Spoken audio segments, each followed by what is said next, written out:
Principados e potestades. No livro de Gênesis, vemos não só a criação dos céus, mas também de todo o seu exército. Podemos tomar um conceito mais direto de que esse exército seriam constelações, planetas, satélites e nebulosas.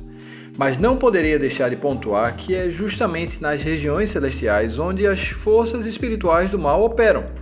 Paulo fala que em Cristo foram criados todas as coisas que há nos céus e na terra, visíveis e invisíveis, sejam tronos, sejam dominações, sejam principados, sejam potestades. Então esses poderes invisíveis também foram criados em Cristo.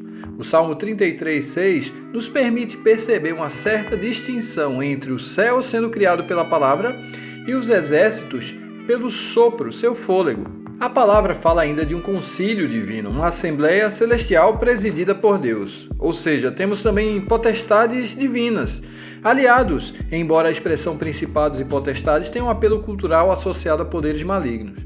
Essa congregação santa não se iguala a Deus. Ele é notável, glorioso, inconfundível e reverenciado por todos que o cercam. No evento da Torre de Babel, Deus dispersou a multidão, atribuindo-lhes diferentes línguas.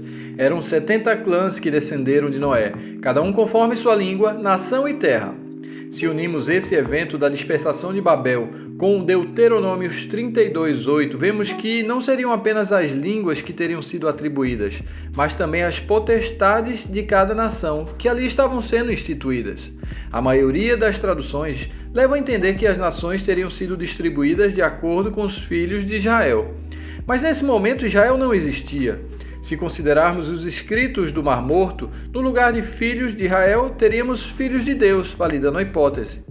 Essa atribuição de potestades a cada nação não parece nenhum absurdo, porque vemos que todas as autoridades que existem foram por Deus instituídas.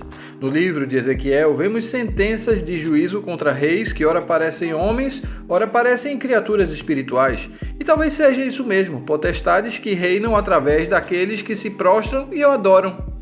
Deus, inclusive, instituiu um dia onde castigará os exércitos do alto nas alturas e os reis da terra sobre a terra. Cada um responderá por sua gestão. Isaías 24:21. Cada nação com sua potestade. Contudo, Jacó foi escolhido como propriedade peculiar, a nação da qual Jeová era a divindade.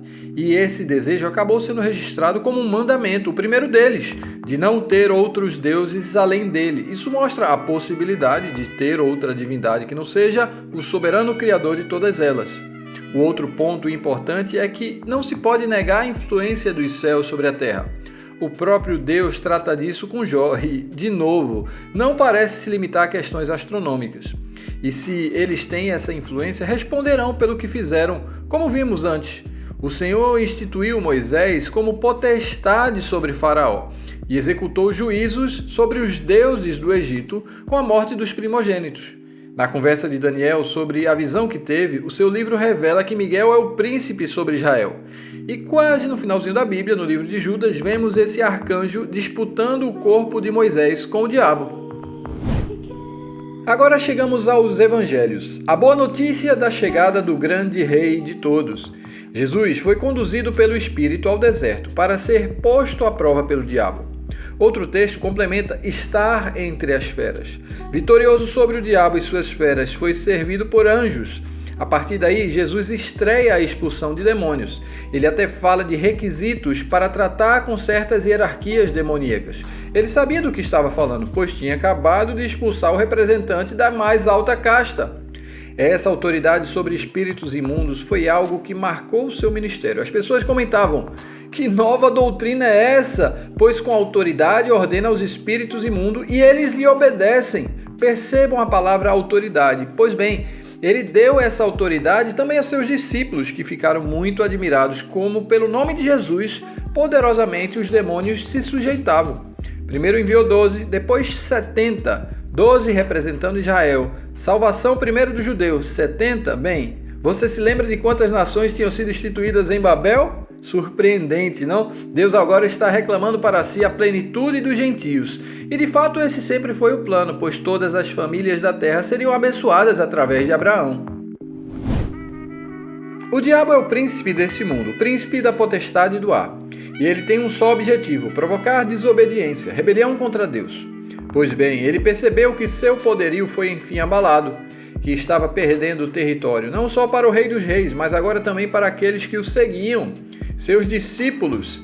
Era uma rebelião contra a rebelião. Ele caiu do céu como um raio. Sabe quando o chefe de Estado faz um sobrevoo para ter dimensão da tragédia? Imagino que foi algo assim.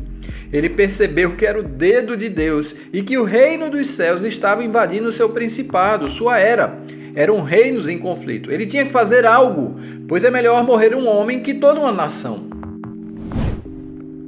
Ele acionou muitos touros, os fortes touros de Bazã. Cercaram o rei dos judeus, o filho de Deus, pois quem sabe não ficariam de vez com a herança, a terra. O que nenhum dos príncipes deste mundo entendeu é que, ao declarar um inocente culpado, ao cometer a injustiça de matar um justo, estariam sendo destituídos dos seus poderes e autoridades. Se tornaram um espetáculo público, uma vergonha, e contemplaram Cristo triunfando sobre eles na cruz, ressurgindo ao terceiro dia. Se por acaso tivessem entendido isso, jamais teriam crucificado ao Senhor da Glória. Agora Cristo foi para o céu e está sentado no lugar de honra à direita de Deus. E todos os anjos, principados e potestades se sujeitam a ele. Jesus é o homem nobre que partiu para uma terra longínqua. Foi tomar posse do reino para depois voltar. Ele não terminou, resta a sentença de juízo. O príncipe deste mundo será expulso. Depois virá o fim, quando tiver entregado o reino a Deus, ao Pai, e quando houver aniquilado todo o império e todo o principado e potestade. Isso mesmo, aniquilado, esmiuçado, uma grande batalha cósmica. Paulo fala em Efésios 6 sobre uma armadura, e não imagino que a armadura seja para jogar dominó, né? Mas só por esse breve resumo conseguimos perceber que o tema é complexo. Para tentar ajudar a destrinchar isso, podemos ainda pontuar pelo menos 3 tipos de fortalezas espirituais. A primeira fortaleza é a fortaleza mental. Foi onde tudo começou lá no Éden. O diabo prendeu Eva numa maneira de pensar que levou ela a uma vida de pecado, de morte. Para provocar a rebelião, o diabo teve que colocar em dúvida o caráter de Deus e, com isso, Eva deixou de confiar nele e, tragicamente, a humanidade foi destituída da glória de Deus. Essa fortaleza é a primeira a ser destruída. Não permita ser escravizado por filosofias vazias, invenções enganosas provenientes da mente humana, com base nos princípios espirituais desse mundo e não em Cristo.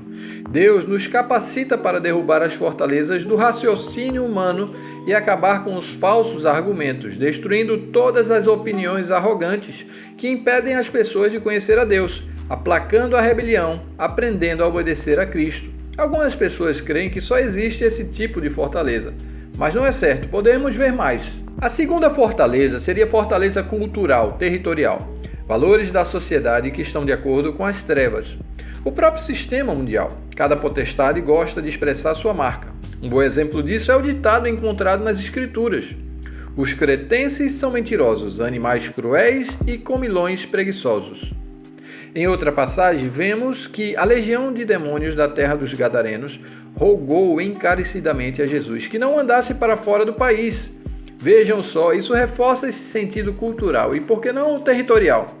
Queria abrir um parênteses breve aqui para lembrar que, se um único homem pode conter milhares de demônios, imagina quanto de Deus podemos ter, hein? Retomando, é possível encontrar numerosos exemplos de como a cultura controla e define seu povo. Mas nosso objetivo aqui é destruir essa fortaleza. Como fazer isso, nesse caso? Embora essa fortaleza tenha uma amplitude maior, seria a mesma arma mostrada no primeiro ponto. Quem teve o mais vasto currículo registrado nas Escrituras com respeito a esse tema foi o apóstolo Paulo. Ele era um verdadeiro conquistador de almas, como diria Spurgeon. Pontua aqui o sermão do Areópago. Inspirado pelo Espírito Santo, ele foi certeiro e preciso como sniper. Abalou a fortaleza cultural sem derrubar uma estátua sequer. Lembro também de como se alvoroçou o templo da grande Diana de Éfeso. As pessoas que eram libertas dessa cultura simplesmente deixavam de canalizar suas energias nisso, eram livres, já podiam até queimar seus livros de feitiçaria. O terceiro nível seriam as fortalezas cósmicas. A tempestade, acalmada por Jesus quando ia para a província de Gadara, se levantou como uma força de oposição. uma resistência invisível à destituição de autoridade que estaria sofrendo em seguida. É nesse contexto cósmico hostil que Jesus envia seus discípulos, como ovelhas no meio de lobos. E que lobo mau, hein? É de se esperar confronto, mas aquele que enviou também prometeu que estaria com eles até o fim. O poder dele é maior do que qualquer poderio desse mundo. As armas que recebemos não são exatamente para derrotar o inimigo. De fato, ele já foi derrotado. O valente foi amarrado. Já tem quem dê conta dele. Nosso papel é de resistir, oferecer resistência. Não teríamos que amarrá-lo. O combate não visa subjugá-lo, e sim a manutenção da nossa fé. Primeiro nos submetemos a Deus, depois resistimos ao diabo e ele foge, tem que fugir. Nem o próprio Miguel ousou pronunciar juízo de maldição contra ele.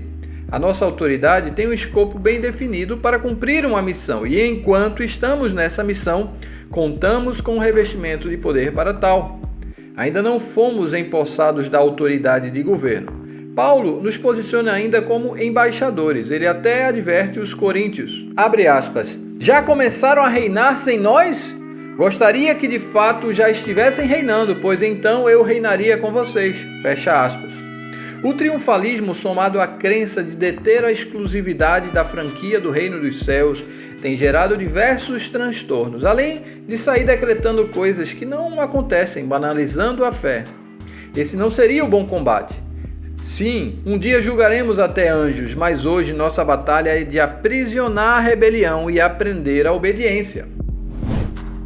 Para finalizar, eu queria salientar que tenho plena certeza de que nem a morte, nem a vida, nem anjos, nem principados, nem as coisas do presente, nem do futuro, nem os poderes, nem a altura, nem a profundidade, nem qualquer outra criatura poderá separar-nos do amor de Deus que está em Cristo Jesus, nosso príncipe poderoso.